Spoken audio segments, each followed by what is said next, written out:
भारतीय सेना के सिपाही दिन रात देश की सुरक्षा में खड़े रहते हैं। देश में आई आपदा हो या फिर दुश्मन की नापाक हरकतों का मुंहतोड़ जवाब देने की बात हो, किसी भी कीमत पर इनके पैर नहीं डगमगाते। इनका सिर्फ एक ही उद्देश्य होता है, किसी भी कीमत पर देश के नागरिकों की सुरक्षा करना। आमतौर पर आप सेना के नाम पर आर्मी, नेवी और एयरफोर्स को ही जानते हैं, पर भारत के पास कुछ ऐसी स्पेशल फोर्सेस है जो सबकी नजर में आए बिना दुश्मनों के दांत खट्टे करने का हुनर रखती है। तो आइए जानते हैं कुछ ऐसी स्पेशल फोर्सेस के बारे में। नंबर 1 पे आता है एनएसजी कमांडो। एनएसजी या ब्लैक कैट कमांडो देश में सबसे ज्यादा फेमस स्पेशल कमांडो फोर्स में से एक है। यह फोर्स अपने काम को करने में बिल्कुल भी नहीं हिचकिचाती, फिर चाहे वह दुश्मन को ढूंढ कर निकालना हो या फिर देश में घुसे आतंकवादियों को मारना हो। 1984 में इस फोर्स का गठन किया गया था। यह फोर्स सर्वत्र सर्वोत्तम सुरक्षा के मोटो पर काम करती है और 26/11 के मुंबई हमले में बिना किसी मुसीबत के सफलतापूर्वक आतंकियों से निपटने में इन कमांडो का बहुत बड़ा हाथ था। वहीं ऑपरेशन ब्लू स्टार जैसे बड़े मिशन को भी इस फोर्स ने अंजाम दिया है। एनएसजी कमांडो न सिर्फ भारत बल्कि विश्व की सबसे बेहतर फोर्स में शामिल है। इसके कमांडो हरदम ट्रेनिंग पर रहते हैं ताकि आपातकालीन स्थिति में या देश को बचाने के लिए तैयार रहें। सिर्फ चुनिंदा लोग ही इस फोर्स का हिस्सा बन पाते हैं। इसमें शामिल होने के लिए कड़ी परीक्षाओं से होकर गुजरना पड़ता है। एनएसजी कमांडो की सिलेक्शन प्रक्रिया में काफी सावधानी बरता जाता है, जिसके चलते इसमें शामिल होने वाले युवाओं का ड्रॉप आउट रेट 70 से 80% होता है। एनएसजी के 7500 commando special action group SAG और स्पेशल रेंजर्स ग्रुप एसआरजी में बांट दिए जाते हैं। वहीं नंबर 2 पे आता है गरुड़ फोर्स। आसमानी रक्षक गरुड़ फोर्स का गठन 2004 में किया गया था। गरुड़ फोर्स हवाई युद्ध में माहिर मानी जाती है। अपने हुनर से इनको पता होता है कि कैसे दुश्मन की सीमाओं में घुसकर अपने साथियों को सफलतापूर्वक बाहर लाना है। गरुड़ फोर्स की ट्रेनिंग भारत की कुछ सबसे सफल फोर्स के द्वारा हुई है। गरुड़ फोर्स को दुनिया के सामने 2004 में एयर फोर्स डे के दिन लाया गया था। मौजूदा समय में 1000 सैनिक गरुड़ फोर्स में काम कर रहे हैं। बाकी फोर्स से अलग गरुड़ फोर्स सिर्फ इसलिए एयर फोर्स के सैनिकों को ही गरुड़ फोर्स बनने का मौका देती है। इसकी ट्रेनिंग सबसे लंबी होती है, जो कि 72 हफ्तों की होती है, जबकि पूरी तरह से गरुड़ फोर्स में शामिल होने में लगभग 3 साल का समय लग जाता है। इनका मोटो है प्रहार से सुरक्षा। यह हर तरह के प्रहार से देश की सुरक्षा करने के लिए तैयार रहते हैं। गरुड़ कमांडो को 72 हफ्तों की ट्रेनिंग दी जाती है, जो कि बेसिक ट्रेनिंग होती है। हालांकि पूरी ट्रेनिंग 3 साल की होती है। प्राथमिक तौर पर इन्हें गाजियाबाद के हिडन एयर बेस पर ट्रेनिंग दी जाती है। यहाँ से इन्हें नौसेना स्कूल भेजा जाता है और फिर जंगल वॉरफेयर स्कूल भेजा जाता है। वहीं नंबर 3 पे आते हैं मार्कोस कमांडो। मार्कोस भारतीय नौसेना की सर्वोत्तम स्पेशल फोर्स है। यह हर तरह के कामों में माहिर है, फिर चाहे वह दुश्मन से आमने सामने की लड़ाई हो, बंधकों को बचाना हो या फिर डायरेक्ट एक्शन हो, और इन्हें जल संबंधी कार्यों में महारत हासिल होती है। इस फोर्स को दाढ़ी वाली फौज के नाम से भी जाना जाता है, क्योंकि ये नागरिकों वाली जगह में दाढ़ी बढ़ाकर आते हैं ताकि अलग से इन्हें पहचाना जा सके। मार्कोस कमांडो हमेशा अत्याधुनिक हथियारों से लैस रहते हैं ताकि ये दुश्मन से आगे रह सके। कारगिल युद्ध और मुंबई 26/11 हमले में मार्कोस कमांडो ने भी साथ दिया था। वहीं 1985 में इंडियन स्पेशल मरीन फोर्सेस यानी मार्कोस का गठन किया गया था। मार्कोस बनने की ट्रेनिंग 2 साल की होती है। इसकी खास बात यह है, इसमें 20 से 24 साल के लोगों को ही चुना जाता है। अपनी ट्रेनिंग के दौरान इन्हें अमेरिका व ब्रिटिश स्पेशल फोर्स के साथ काम करने व सीखने का भी मौका मिलता है, जिससे ये हर तरह से लड़ने के लिए तैयार हो जाते हैं। मार्कोस कमांडो विश्व की सबसे कठोर ट्रेनिंग से होकर गुजरते हैं। इन्हें शारीरिक और मानसिक तौर पर तैयार किया जाता है। मार्कोस कमांडो ट्रेनिंग में पहले 3 दिन फिजिकल फिटनेस और एटीट्यूड टेस्ट लिया जाता है। इस परीक्षा को केवल 20% कैंडिडेट ही पास कर पाते हैं। इनकी बेसिक ट्रेनिंग आईएनएस अभिमन्यु में होती है। पैरा जंपिंग की ट्रेनिंग आगरा के पैरा ट्रूपर ट्रेनिंग स्कूल में होती है। डाइविंग की ट्रेनिंग कोची के नेवी डाइविंग स्कूल में होती है। मार्कोस कमांडो हाथ पैर बने होने पर भी तैर सकते हैं। वहीं नंबर 4 पे आता है कोबरा फोर्स। कोबरा दुनिया की बेहतरीन पैरा मिलिट्री फोर्स में से एक है। कोबरा फोर्स को commando battalion for resort action के नाम से भी जाना जाता है। यह सीआरपीएफ की स्पेशल फोर्स है। इसका काम है जंगल की लड़ाइयाँ लड़ना।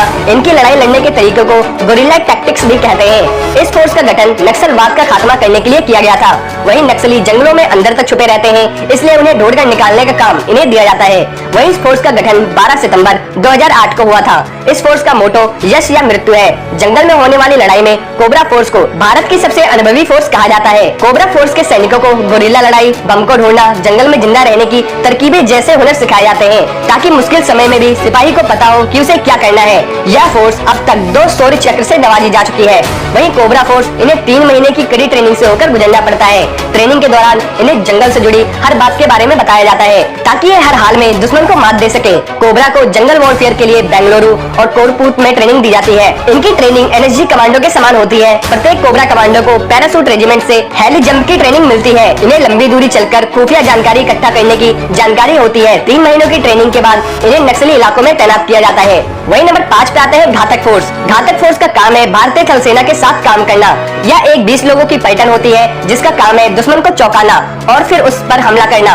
यह थल सेना से आगे चलकर काम करते हैं ताकि सेना को आने वाले खतरों का पहले ही पता चल जाए। यह दुश्मन के इलाके में छापा मारते हुए जाते हैं। यही नहीं, बड़े बड़े जंगी हथियारों से यह दुश्मन पर दूर बैठे हुए भी वार कर सकते हैं। कारगिल की जंग में भी इनका सहयोग रहा था। इनकी ट्रेनिंग बहुत ही कठिन व खतरनाक होती है। इन्हें पर्वतारोहण और 50 से 60 किलोमीटर तेजी से चलने की ट्रेनिंग दी जाती है। इन्हें ट्रेनिंग के दौरान हाथों में बंदूक पकड़कर और पीठ पर 20 किलो वजन रखकर मीलों तक चलाया जाता है। इस प्रकार ये शारीरिक रूप से बहुत मजबूत होते हैं। घातक फोर्स कमांडो को कर्नाटक के बेंगलुरु में ट्रेनिंग दी जाती है। ट्रेनिंग के तहत कमांडो को 20 से 60 kilometre battle gear round machine चलाना सिखाया जाता है। इसके बाद इन्हें हाई एल्टीट्यूड वॉरफेयर स्कूल भेजा जाता है। घातक फोर्स कमांडो को ब्रिटिश आर्मी के साथ भी ट्रेनिंग दी जाती है। परमवीर चक्र विजेता योगेंद्र सिंह यादव घातक फोर्स का हिस्सा थे, जिन्होंने कारगिल की टाइगर हिल्स पर पाकिस्तान के खिलाफ अपने सैन्य कौशल का प्रदर्शन किया था। वही नंबर 6 पे आते हैं para commando. Para commando Bharat की सफल फोर्सेस में से एक है। यह सिर्फ जमीन ही नहीं, हवा में भी लड़ सकती है। पैरा कमांडो ने 1971 और 1999 में हुई जंग में अहम भूमिका निभाई थी। पैरा कमांडो को पैरासूट से कूदकर दुश्मन के इलाकों में अंदर तक घुसने में महारत हासिल होती है। पैरा कमांडो का नाम आपने अभी जल्दी में ही सुना होगा। हाल में ही हुए सर्जिकल स्ट्राइक में इसने पाकिस्तान के कश्मीर में घुसकर आतंकी ठिकानों को नष्ट किया था। यह आतंकियों से निपटने, बंधकों को बचाने के लिए मशहूर है। पैरा कमांडो फोर्स भारत की पहली और सबसे पुरानी पैरासूट रेजिमेंट है। पैरा कमांडो का गठन 1966 में हुआ था। वहीं पैरा कमांडो की लगभग 3 साल तक चलने वाली इसकी ट्रेनिंग बहुत ही कठिन मानी जाती है। पैरा कमांडोज की आसमान से छलांग लगाने से पहले जमीन पर कड़ी ट्रेनिंग होती है, जो कि 15 दिन की होती है।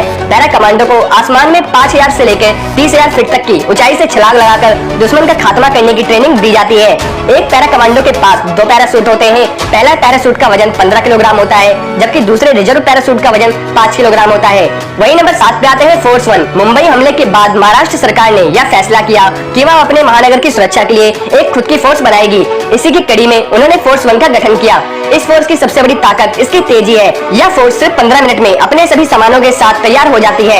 इनकी ट्रेनिंग में डीआरडीओ, एनएसजी और इजराइल की स्पेशल फोर्स की कड़ी मेहनत लगती है। विस्फोट का ज्ञान, अचूकता से दुश्मन पर गोली बरसाने की इनकी कला इनको अलग बनाती है। कहा जाता है कि मुंबई में किसी भी प्रकार के आतंकी हमले को रोकने में सक्षम है। इनकी भर्ती के समय 3000 आवेदन आए थे, जिनमें से बस 216 लोगों का ही चयन किया गया था।